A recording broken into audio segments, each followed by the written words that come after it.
आचार्य चाणक्य एक सुखमय जीवन पाई किछि नीति एवं मूल्यवान चिंताधारा प्रकाश करिसंती। जी एई चिंताधारा एवं नीति गुड़ी को जीवन में आनीछि से एक सुखमय जीवन यापन करुछि। जदि आपण मध्य एई सुखी जीवन द्वार रे बंधा हेबाकु चाहंती तेबे निश्चित भाव में एई चिंताधारा को जीवन में नियंतु।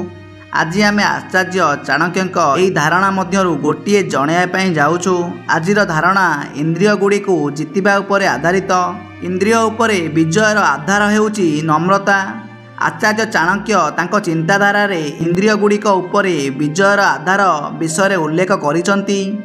चाणक्य कहिसंती जे जदि कौनसी व्यक्ति निजर इंद्रिय गुड़ी को कंट्रोल करने को चाहती तेबे से नम्रतार रास्ता बाछिबा उचित। यह करने द्वारा से सहजरे निजर इंद्रिय गुड़ी को कंट्रोल करि पारंती।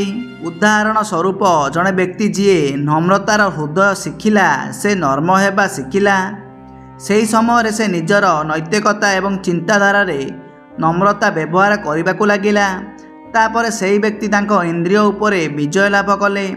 एहीपरि व्यक्ति अति सहजरे नम्रता सहित कहार हृदय जीतिपारे।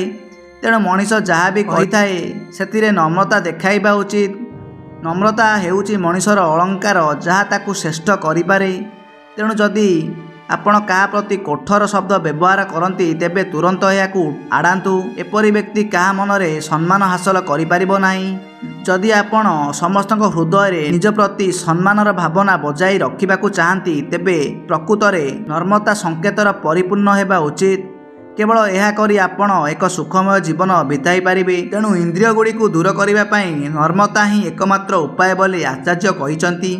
आचार्य यह मध्य कहती कि अतीत को बारंबार मन पकाइबा द्वारा मनरे दुख बढ़े, मानसिक अशांति बढ़े। तेणु अतीत को भूली आगक बढ़िबा उचित। क्रोध एवं अहंकार मनुष्य को नष्ट करिदिए। क्या केबे हेले ईर्षा करने उचित नुहे। अन्य जड़े बहुत धन रोजगार करुची, ता पाखरे गाड़ी अच्छी, बंगला अच्छी, सुंदरी स्त्री अच्छी। यही सब जिनिस देखि मने मने जलिबा द्वारा आपणक मनरे ईर्षा भाव बढ़े। मानसिक अशांति छड़ा आउ किछि मिले नाही।